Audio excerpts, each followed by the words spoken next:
untuk refleksi dari unsur gerakan itu seperti apa. Tapi nanti disimpan dulu Zaid, saya mau langsung masuk segmen 2. Yang terhormat Mas Hasto, Kak Irma sebagai unsur dari partai politik. Kita sudah dengarkan tadi dan yang disampaikan tidak kurang dari beragam kegelisahan dan mungkin juga sedikit ada saya nggak mau bilang putus asa deh, kemarahan mungkin ya. Lalu ke depan apa sebetulnya yang rekan-rekan dari partai politik, ibu dan bapak dari partai politik pikirkan tentang pilihan-pilihan solusi terhadap dugaan kecurangan yang terjadi dan tercatat di pemilu 2024 kemarin. Ada sejauh ini diskusi perdebatan apakah lebih strategis pakai jalur politik atau pakai jalur hukum. Atau bahkan mungkin ada yang lain menurut Mas Hasto dan Kak Irma. Saya undang silahkan Mas Hasto dulu.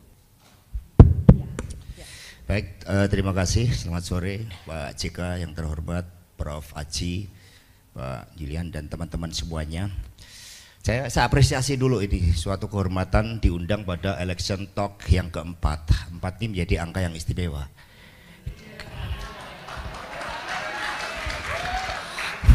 Karena ada derivatifnya.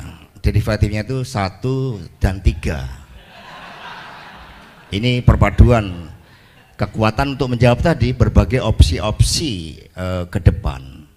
Tapi saya tidak mengenal derivatif 4 itu 2 tambah 2, saya nggak kenal.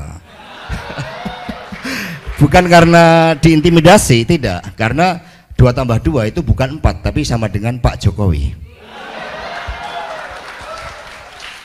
Sebab Pak Jokowi lah yang melipat gandakan kekuatan nomor 2, betul tidak? Nah, itu yang terjadi. Makanya sebelum jawab opsi, ini ada hal yang sangat berbahaya dalam perjalanan bangsa ke depan. Yang pertama, perspektif paradigmatik dulu. Ini terjadi pertarungan antara partai ideologi dalam pengertian partai itu dipimpin oleh suatu keyakinan atas dasar suatu pemikiran-pemikiran intelektual yang dibumikan pada persoalan bangsa, tanggung jawab bangsa dan negara, dan bagaimana desain masa depan. Di situ ada culture yang dibangun, ada values, filosofi, itu partai ideologi. Kemudian versus partai elektoral. Partai elektoral itu partai yang hanya didesain untuk menang pemilu, nggak peduli itu fungsi representasi, komunikasi politik, pelembagaan partai, apalagi itu nggak peduli. Yang penting bagaimana partai didesain untuk menjadi menang secara elektoral, menjadi mesin pemenangan. Siapapun yang populer, siapapun yang punya dana, sebagai yang disampaikan Pak JK tadi, siapapun yang punya kekuasaan, bahkan juga punya suatu jejaring secara struktural, ini karakter dari partai elektoral. Kalau kita tidak melakukan koreksi, maka partai ideologi dengan kepemimpinan intelektual itu akan hilang, karena tradisi berpolitik kita adalah tradisi intelektual dulu di dalam melihat problematika bangsa. Soekarno itu tradisi intelektual yang sangat kuat dan kemudian mendirikan PNI. Nah, kalau ini kita biarkan tidak membangun suatu opsi-opsi, maka yang elektoral ini akan menang. Ini secara paradigmatik. Secara teoritik kita melihat ini juga pertarungan. Yang pertama, kebetulan saya baru Pak Dekan ambil doktor di sini proses. Judulnya tentang kepemimpinan strategik, ideologisasi, pelembagaan partai dan relevansi terhadap ketahanan partai. Ini ilmu ini nggak berguna di dalam praktek politik. Karena semua mengandalkan suatu dasar norma etika, mengandalkan bagaimana suatu filosofi tentang bangsa dan negara yang dibahas dengan sangat baik dalam sidang BPUPK, tiba-tiba diluluh lantakan dengan ambisi-ambisi kekuasaan, maunya 3 periode nggak dapat, ya anaknya kalau perlu. Jadi mohon maaf ke media, sebelumnya kita berbeda, ternyata kritiknya betul. Jadi itu dalam pelembagaan partai. Saya sengaja 2 periode zaman Pak JK jadi menteri enggak, anggota DPR enggak. Saya memilih mencoba menjawab suatu tantangan dengan menyempurnakan demokrasi kita yang lahir melalui suatu kecelakaan politik dengan melakukan pelembagaan partai. Kami PD Perjuangan ini memiliki 2 ISO dalam manajemen, quality management, kemudian asset management. 2 tahun ini kami membangun 146 kantor partai, atas nama partai nggak bisa diperjualbelikan. Sistemnya kami terapkan project management body of knowledge, kami terapkan teori-teori dari marketing, semua. Kemudian turun ke bawah selama 5 tahun berbagai event kami buat. Ini semua berantakan di dalam teori pelembagaan, padahal partai itu juga berjuang atas kebenaran secara teoritik untuk mencapai cita-cita bangsanya, membangun peradaban, itu berpolitik. Nah, berbagai teori-teori kepemimpinan strategik, pelembagaan partai, teori demokrasi, teori tentang kuasa dan moral, ini kalah dengan Machiavelli tadi, apalagi Machiavelli Jawa, Bapak Ibu dan saudara-saudara sekalian. Nah, ini di kampus itu bebas bicara tanpa intimidasi, meskipun saya juga sering diintimidasi, tetapi karakter kami yang dibangun, semakin intimidasi semakin kita melakukan perlawanan. Itu. Nah, kemudian yang ketiga tadi kan paradigmatik, teoritik, empiris. Nah, secara empiris ini coba tayangkan Pak Darwin slide-nya. Pemilu 71 itu pemilu dengan kecurangan yang sifatnya masif oleh ABRI. Itu kesaksian di dalam buku Pemilu 71 ini. NU PNI menjadi kekuatan perlawanan. Ini konsolidasikan pasca peristiwa 65. Kita kalah, kekuatan oposisi saat itu hanya PNI dan NU, dikalahkan dengan kekerasan. Sampai ada kampung yang ditinggal dengan makanan yang ada di meja, artinya rakyat ketakutan. Dan begitu kita kalah berjuang atas pemilu 71, para senior-senior kita, maka itu menjadi basis bagi 27 tahun kekuasaan Orde Baru yang tanpa kritik, tanpa check and balances, dan semua serba diatur. Pemilu tahu hasilnya sebelum pemilu. Kali ini juga Kodari tahu hasilnya sebelum pemilu dilaksanakan. Nah, jadi ini merupakan suatu perpaduan sempurna. Pemilu 2024 perpaduan sempurna antara apa yang terjadi tahun 71 ditambahkan dengan yang terjadi tahun 2009 dulu. Pak JK sebagai Ketua Umum Golkar sama PDI sama-sama menjadi korbannya. Padahal ketika kami berada di luar pemerintahan, yang kami hadapi itu strategi Pak JK yang sangat hebat. Impor beras kita tolak dan sebagainya, kita dihadapkan pada berbagai kekuasaan. Satu, banyak sekali kita kasih masukan. Tetapi kita sama-sama menjadi korban karena apa? Pemilu 2009 itu the first election di dalam Indonesia yang menggunakan praktek-praktek demokrasi elektoral, partai politik berubah fungsinya menjadi partai elektoral. Maka ini yang terjadi 2009. Berbagai teori dipakai. Ada populisme yang dipraktekkan Taksin. Penelitian Marcus Mester, mohon maaf ya agak panjang dikit. 2 billion US dollar hanya dalam waktu 6 bulan. Korbannya siapa? Partainya Pak JK dan PDI Perjuangan. 2 miliar dolar dari Juni 2008 sampai Februari 2009 dengan bansos. Ini politik bansos yang pertama di Republik yang dikaitkan dengan elektoral. Kemudian yang kedua, tidak ada nomor urut melalui MK. Jadi saat itu juga sudah menggunakan MK.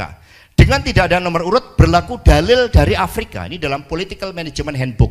Apa itu dalil Afrika? Semakin kompleks pemilu, semakin mudah dimanipulasi. Kemudian menggunakan bandwagon effect. Ini teori dari Amerika Serikat yang dikenal kampionnya demokrasi langsung. Bandwagon effect ini dirancang dengan lembaga-lembaga survei. Ini dalam teori Michael Porter, dia mengambil alih fungsi partai politik. Sehingga dia bertindak di dalam electioneering, electioneering. Apakah survei tidak bisa dimanipulasi? Tergantung. Ketika untuk mengajukan survei kita izin ke Kemendagri, kemudian sudah menyebutkan TPS-nya dari mana saja, samplingnya itu diambil sebagai representasi dari seluruh Indonesia, lalu diintervensi dengan bansos, diintervensi dengan berbagai operasi politik, berubahlah peta. Maka metodologi benar, hasilnya menjadi tidak benar karena inputnya yang dibuat tidak benar. Ini bandwagon effect, penggunaan aparatur negara.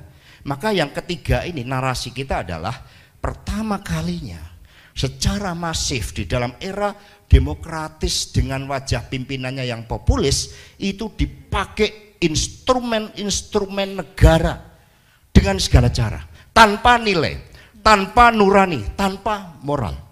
Di situ itu yang kita yang terjadi, yang kita hadapi. Kami punya 54% kepala daerah digencet semuanya. Caranya bagaimana? Kepala dinasnya dipanggil dulu, yang kontra dengan kepala daerah, kemudian dilakukan pemetaan atas persoalan-persoalan hukum yang dihadapi kepala daerah. Lalu itu dijadikan sebagai instrumen untuk penekan. Jadi begitu banyak yang tiba-tiba instrumen negara yang harusnya menjaga institusi negara, menjaga demokrasi, tiba-tiba mereka menjadi partisan, dan kemudian tanpa melihat kesejarahan bahwa TNI Polri itu harus netral. Ini yang kemudian yang terjadi. Maka sekarang perpaduan antara 2009 dan 71 inilah yang melahirkan pemilu 2024 ini. Untung di election talk-nya yang keempat. Nah, sehingga kita harapkan berbagai opsi-opsi ke depan apa. Ini kita berbicara masa depan, seperti Pak JK tadi. Kita berbicara masa depan kalau kita juga bisa menyelesaikan masalah kita saat ini. November akan terjadi pilkada serentak. Banyak orang yang mengatakan, buat apa pilkada? Kalau muncul partai-partai atas nama negara, kemudian menggunakan seluruh sumber daya negara dan instrumen ketakutan itu dimainkan, buat apa ada pilkada? Kalau Polri tidak netral, kalau TNI tidak netral, kalau kemudian bisa diambil suatu kebijakan alokasi anggaran yang berpihak, ini yang kemudian membunuh benih-benih demokrasi yang telah susah payah kita perjuangkan bersama-sama. Maka perpaduan 71 sama 2009 harus dilawan secara terukur.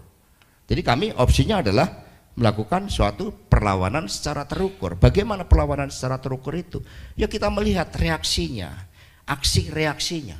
Baru Pak Ganjar mengusulkan hak angket, langsung disetrum. Ada yang melaporkan ke KPK di situ.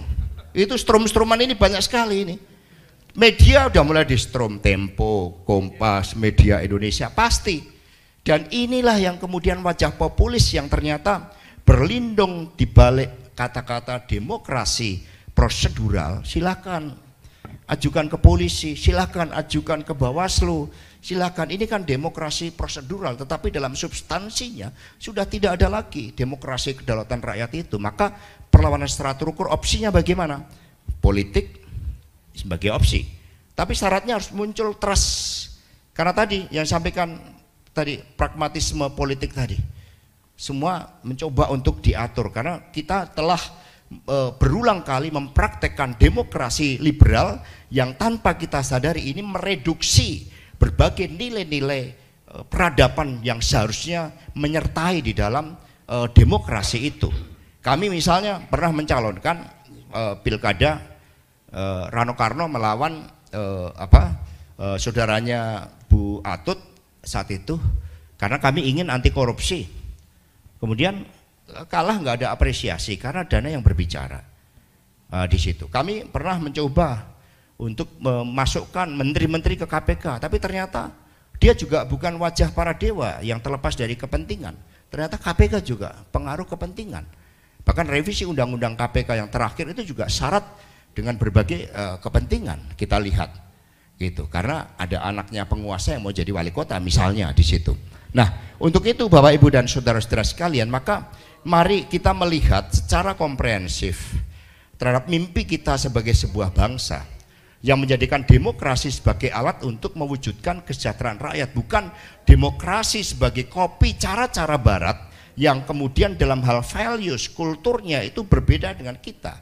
Sehingga ini merupakan suatu momentum untuk melakukan suatu evaluasi bahwa demokrasi memerlukan moral, memerlukan nurani, tetapi di dalam prakteknya berbagai syarat-syarat netralitas negara itu tetap harus dilakukan. Maka opsi hukum, opsi politik termasuk menggunakan hak angket itu sedang kami kaji secara penuh, dan ini harus bersama-sama.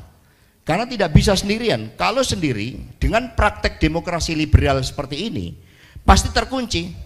Saya yang menjadi pejabat negara, saya nggak menjadi anggota DPR cukup lama, cukup sekali. Saya lebih memilih membangun organisasi, sekjen saya bisa memilih dimanapun menjadi anggota legislatif, saya nggak mencalonkan, itu pun masih bisa dicari-cari Mbak. Cari, sekjen ini bayar pajaknya bener nggak? Saya dapat informasi, hati-hati Pak Hasto jadi TO nomor 1 karena terlalu berbicara keras. Tetapi mari bahwa untuk berbicara tentang bangsa dan negara memang diperlukan keberanian. Berwaktu yang lalu saya ke Solo, kemudian saya tiba-tiba lihat pengen ada patung Adi Sumarmo. Usianya 25 tahun dia menempuh jalan mati bersama Adi Sucipto sama Halim Perdana Kusuma 27 tahun yang kemudian berhadapan dengan kekuatan pertahanan udara Belanda, tahu resikonya ditembak. Tetapi mengapa mereka memilih itu? Karena mereka yakin para pahlawan kita bahwa di balik kemerdekaan itu kita akan ada sesuatu yang mengatasi rasa keberanian, yang mengatasi rasa ketakutan. Maka mari kita bersama-sama menggalang suatu kesadaran dulu bahwa ini ada yang tidak beres. Perpaduan pemilu 71 2009 yang kemudian dilaksanakan dengan bahasa populis, dengan bahasa demokrasi prosedural, maka opsi-opsi akan menjadi sangat banyak. Maka untuk membangun opsi-opsi itu politik oke, kita kaji untuk penggunaan hak angket, tapi bagaimana kita juga mengkaji berbagai aksi reaksinya. Nah ini udah selesai naskah akademik ya, tapi masih revisi, baru revisi 0. Revisinya moga-moga nggak perlu pakai revisi 4 ya, cukup revisi 2. Nah ini yang opsi-opsi yang kita jalankan perlawanan secara terukur demi menjaga masa depan, karena tanpa demokrasi yang berdaulat rakyat nggak akan ada lagi harapan untuk lahir seorang pemimpin yang betul-betul memiliki kualifikasi ideologi, teknokratik, kemampuan manajerial, nilai-nilai moral yang baik. Yang akan muncul adalah suatu persekongkolan di dalam demokrasi kalau ini kita biarkan. Maka opsinya banyak, tetapi memadukan antara politik dan ekonomi serta membangun kesadaran untuk merangkul seluruh elemen-elemen agar kita bisa menyuarakan untuk membangun demokrasi Indonesia demi masa depan kita, demi lahirnya pemimpin-pemimpin yang baik, bukan pemimpin-pemimpin karbitan tanpa proses. Terima kasih. Terima kasih banyak. Tepuk tangan untuk Mas Hasto. Makasih banyak Mas. Saya sebenarnya masih mau nanya lagi sih, jadi akan jadi hak angket apa enggak, tapi nanti Mas, nanti. Karena seru dengernya, terima kasih Mas Hasto bahkan mencerahkan kita secara, buat saya tadi adalah strukturisasi yang dilakukan ketika kita mengatakan ada dugaan kecurangan.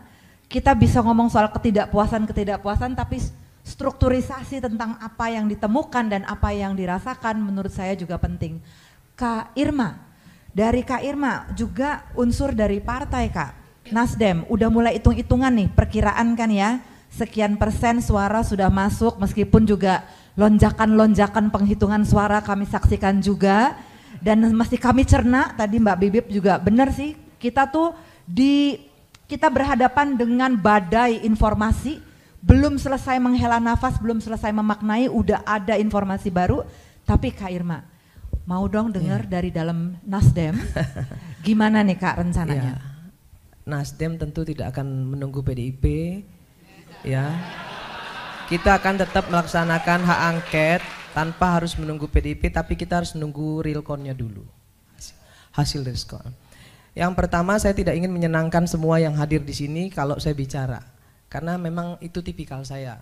Saya ingin memberikan solusi kepada adik-adik mahasiswa, anak-anakku semua, jangan terpengaruh dengan dirty food yang kemudian juga banyak diplesetkan menjadi dirty provokator.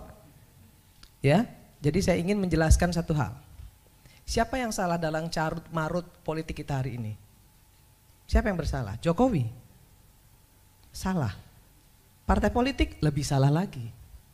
Partai politik yang menjadi akar permasalahan seluruh ya kericuhan yang ada di negeri ini. Kenapa? Pragmatis. Nggak ada yang nggak pragmatis. Semua partai politik korupsi.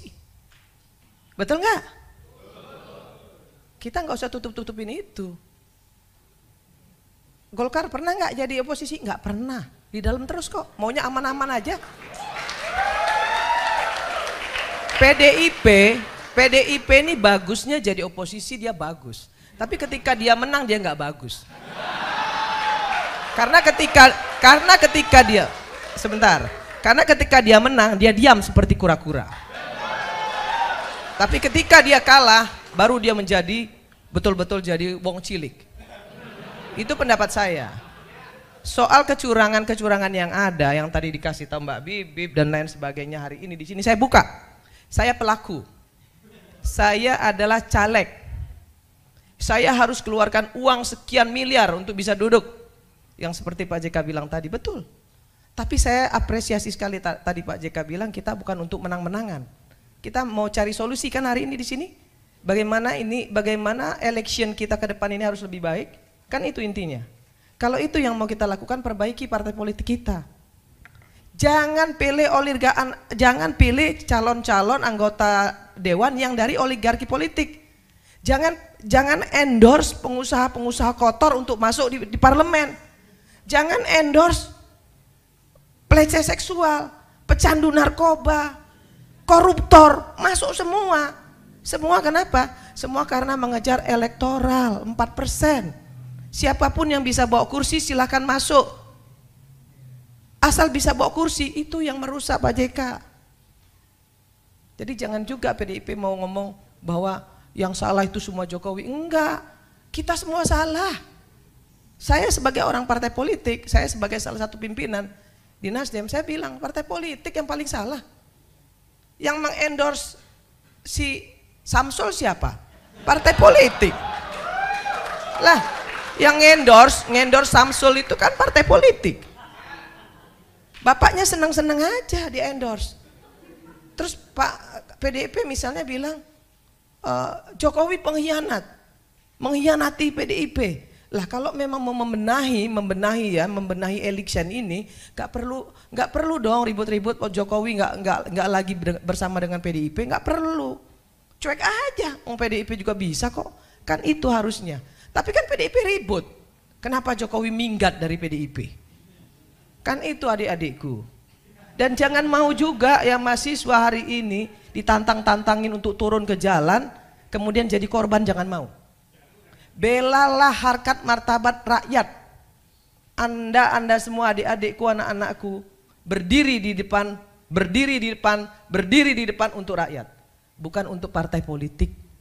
Bukan untuk partai politik. Bukan untuk kekuasaan, nggak usah. Ada satu yang ingin saya sampaikan.